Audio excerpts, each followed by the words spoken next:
এখন শুনবেন সংবাদ শিরোনাম। বিপ্লব ও সংহতি দিবস উপলক্ষে সারা দেশে বিএনপির নানা কর্মসূচি। গণতন্ত্র পুনঃপ্রতিষ্ঠায় সবাইকে ঐক্যবদ্ধ হওয়ার আহ্বান। বিএনপির প্রার্থী ঘোষণার পর কুমিল্লার ৩টি আসনে তৃণমূলে অসন্তোষ। প্রতিদিনই চলছে বিক্ষোভ সহ প্রতিবাদ কর্মসূচি। বাগেরহাট ও ব্রাহ্মণবাড়িয়ায় আলাদা সড়ক দুর্ঘটনায় নিহত ৪, আহত অন্তত ১০ জন। নোয়াখালীতে ট্রাক চাপায় প্রাণ গেছে এক শিশু। ডেঙ্গু সংক্রমণের সাথে যুক্ত মানবদেহের জিন শনাক্ত। আন্তর্জাতিক জার্নালে রাজশাহী বিশ্ববিদ্যালয়ের শিক্ষার্থীর গবেষণাপত্র প্রকাশ। চিকিৎসা ক্ষেত্রে খুলতে পারে নতুন দুয়ার। পাবনার নগরবাড়ি নৌবন্দর উদ্বোধনকাল। বাফার গোডাউন সহ রয়েছে আধুনিক সুযোগ সুবিধা। গতি আসবে গ্রামীণ অর্থনীতিতে, বলছেন সংশ্লিষ্টরা। আসসালামু আলাইকুম। এতক্ষণ দেখছিলেন সংবাদ শিরোনাম, এখন দেখবেন বিস্তারিত। জাতীয় বিপ্লব ও সংহতি দিবস উপলক্ষে জেলায় জেলায় আলোচনা সভা ও বর্ণাঢ্য র্যালি করেছে বিএনপির নেতাকর্মীরা।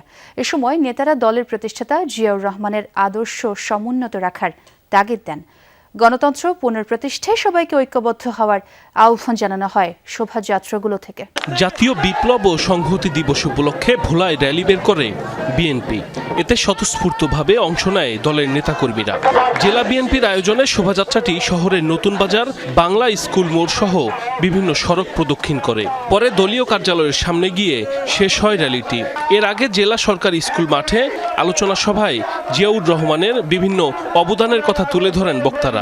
রাজশাহীতে দলীয় কর্মসূচির উদ্বোধন করেন বিএনপির কেন্দ্রীয় নির্বাহী কমিটির সদস্য মিজানুর রহমান মিনু। পরে দোয়া ও আলোচনা সভায় তিনি বলেন, ৭ নভেম্বর সার্বভৌমত্ব রক্ষায় ঐক্যবদ্ধ আন্দোলনে নেমেছিলেন সবাই। সেই দীক্ষায় গণতন্ত্র প্রতিষ্ঠায় সবাইকে একসাথে কাজ করার আহ্বান জানান তিনি। মহান বিপ্লব সংহতি দিবসের মধ্যে দিয়ে বাংলাদেশ প্রকৃত সেই স্বাধীনতা অর্জন করে এবং বাংলাদেশ মাথা উঁচু করে আসছে এবং এই দিনের মধ্যে দিয়ে প্রেসিডেন্ট বহুদলীয় গণতন্ত্র সুপ্রতিষ্ঠিত করেন। নাটোরে উপশহর মাঠ থেকে র্যালি নিয়ে বিভিন্ন সড়ক প্রদক্ষিণ করে বিএনপি ও সহযোগী সংগঠনের নেতাকর্মীরা। এর আগে দলীয় সভায় বিএনপির কেন্দ্রীয় নেতা রুহুল কুদ্দুস তালুকদার দুলু বলেন, দেশের স্বাধীনতা, গণতন্ত্র ও সার্বভৌমত্ব রক্ষায় কাজ করে গেছেন প্রয়াত রাষ্ট্রপতি জিয়াউর রহমান। কুমিল্লার 3টি আসনে বিএনপির সম্ভাব্য প্রার্থীর মনোনয়ন ঘোষণায় তৃণমূলে অসন্তোষ। প্রতিদিনই চলছে বিক্ষোভ সহ নানা কর্মসূচি। কোথাও কোথাও অবরোধ করা হচ্ছে রেলপথ ও সড়কপথ। তবে ত্রয়োদশ জাতীয় নির্বাচনের আগে দলীয় বিবাদ মিটিয়ে সুষ্ঠু নির্বাচনের দিকে পা বাড়াবে বিএনপি, এমন প্রত্যাশা সাধারণ মানুষের। কুমিল্লা নোয়াখালী আঞ্চলিক মহাসড়কে মশাল মিছিলের দৃশ্য। টায়ার জ্বালিয়ে সড়কে বিক্ষোভ করে কুমিল্লা 10 লালমাই নাঙ্গলকোট সংসদীয় আসনে মনোনয়ন বঞ্চিত মোবাশ্বের আলম ভূঁইয়ার অনুসারী বিএনপির একাংশের নেতাকর্মীরা। একই দাবিতে নাঙ্গলকোট রেল স্টেশন এলাকায় 1 ঘণ্টা রেলপথেও বিক্ষোভ করেন তারা। আন্দোলন সংগ্রামে জননেতা জনাব মোবাশ্বের আলম ভূঁইয়া 1500টি মামলা তিনি মোকাবেলা করেছেন, নেতাকর্মীদের খবর নিয়েছেন। 17 বছরে একটি মামলা নাই, কারো কোনো নেতাকর্মীর পাশে ছিল না, কখনো ছিল না। পুরো আওয়ামী লীগের হয়ে কাজ করছে। সেই অবস্থায় মনোনয়নটা তৃণমূলের রক্তক্ষরণ হয়েছে। আজকে 17 বছরের আন্দোলন বিএনপি নেতাকর্মীদের নির্যাতনের শিকারের হয়ে বিএনপি নেতার মোবাশ্বের আলম ভূঁইয়ার এই নির্বাচনে অংশগ্রহণ করার একমাত্র দাবিদার। সম্প্রতি কুমিল্লার 11টি সংসদীয় আসনের মধ্যে 9টিতে বিএনপির সম্ভাব্য প্রার্থীর নাম ঘোষণা করা হয়। এরপর থেকে 3টি আসনের মনোনয়ন বঞ্চিত প্রার্থীদের সমর্থকদের মধ্যে দেখা দেয় উত্তেজনা। এ নিয়ে প্রতিদিনই আন্দোলন করে যাচ্ছেন তারা। 3 জেলার সড়ক দুর্ঘটনায় প্রাণ হারিয়েছেন 5 জন, আহত হয়েছেন 10 জন। বাগেরহাটে মোংলা খুলনা মহাসড়কের তেতুলিয়া ব্রিজ এলাকায় সড়ক দুর্ঘটনায় 2 জন নিহত হয়েছেন, আহত হয়েছেন 7 জন। প্রত্যক্ষদর্শীরা জানায়, মোংলা থেকে খুলনা যাচ্ছিল একটি যাত্রীবাহী বাস। তেতুলিয়া ব্রিজ এলাকায় পৌঁছলে বিপরীত দিক থেকে হঠাৎই একটি মোটরসাইকেল চলে আসে। বাসের চালক হার্ড ব্রেক করলে সড়কের পাশের খাদে উল্টে পড়ে যায় বাসটি। আর ঘটনাস্থলেই প্রাণ হারান বাসের 2 যাত্রী। ব্রাহ্মণবাড়িয়ার সরাইলে ট্রাক চাপায় অটোরিকশার চালক সহ 2 জন নিহত হয়েছেন। সকালে উপজেলার বাড্ডা বাজার এলাকায় সরাইল নাসির নগরের আঞ্চলিক সড়কে এই ঘটনা ঘটে। স্থানীয়রা জানায় সদর উপজেলার মৈন্দু গ্রামের মুসলিম মিয়া সকালে অটোরিকশা যোগে সরাইল বাজারে যাচ্ছিলেন। বাড্ডা বাজার এলাকায় পৌঁছালে বিপরীত দিক থেকে আসা একটি ট্রাক চাপা দেয় অটোরিকশাটিকে। এতে ঘটনাস্থলেই মারা যান মুসলিম মিয়া ও অটোরিকশা চালক মোহাম্মদ ইউসুফ। খবর পেয়ে মরদেহ উদ্ধার করে থানায় নেয় পুলিশ। এই ঘটনায় ট্রাকটি জব্দ করা হয়েছে, আটক করা হয়েছে চালককে। নোয়াখালী সদরে বাস চাপায় সিএনজি অটোরিকশা আরোহী এক শিশু নিহত হয়েছে, আহত হয়েছেন ৩ জন। সকালে সদরের জেলা পরিষদের সামনে এই ঘটনা হয়। স্থানীয়রা জানায় যাত্রী নিয়ে সোনাপুর থেকে সদরে যাচ্ছিল সিএনজি চালিত অটোরিকশাটি। জেলা পরিষদের সামনে পৌঁছালে সামনে দাঁড়িয়ে থাকা একটি বাস সিএনজিকে চাপা দেয়। গুরুতর আহত অবস্থায় সিএনজির ৩ যাত্রী ও চালককে হাসপাতালে নিলে শিশু তানুকে মৃত ঘোষণা করেন চিকিৎসক।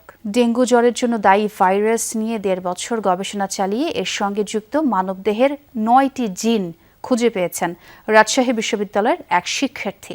এর মধ্যে ৬টি জিন সরাসরি সংক্রমণ বাড়াতে ভূমিকা রাখে। এর প্রেক্ষিতে ৩টি ওষুধ নির্ধারণ করেছেন তিনি। গবেষণাটি এরই মধ্যে আন্তর্জাতিক জার্নালে প্রকাশিত হয়েছে। গবেষক ও বিশেষজ্ঞরা বলছেন, নতুন এই গবেষণা ডেঙ্গু জ্বরের চিকিৎসার জন্য এক নতুন দুয়ার খুলতে পারে। তারা বলছেন, সরকারি উদ্যোগে ডাটাবেস তৈরির মাধ্যমে এই গবেষণায় ভালো ফলাফল পাওয়া সম্ভব।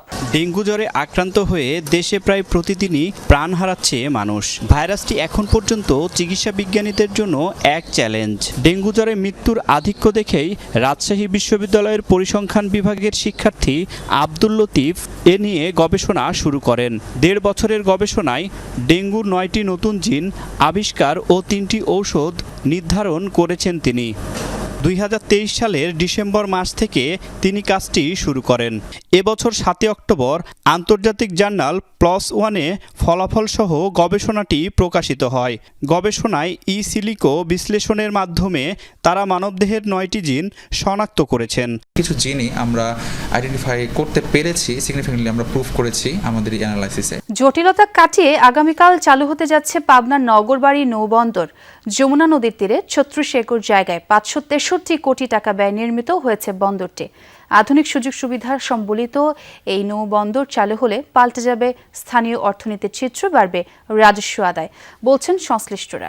২০১৮ সালে পাবনার নগরবাড়িতে একটি আধুনিক নদীবন্দর নির্মাণের কর্মযজ্ঞ শুরু হয়, কিন্তু ভূমি অধিগ্রহণে দীর্ঘসূত্রতা সহ নানা জটিলতায় ৪ বছর মেয়াদী প্রকল্পের সময় বাড়ানো হয় দুবার।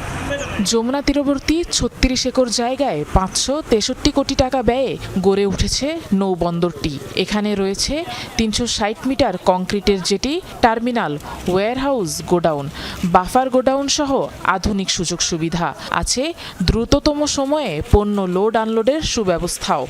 একাধিক পয়েন্ট হয়েছে, কেরেনে মাল নামাইতেছে, আগে ম্যানুয়ালভাবে মাথায় মাল নামাইতো, অনেক সময় লাগতো। এরকম গুদাম ঘর বানাইছে, ভালো হয়েছে মালগুলি রাখার জন্য। সবসময় ডেজিং এর উপর রাখলে জাহাজগুলো যাতে পোর্টের সাথে ভিড়তে পারে, লোড আনলোডের জন্য অনেক সুবিধা হবে। এখন আরাম মতো উঠতে পারে, এখন আগের মতোই হয় না।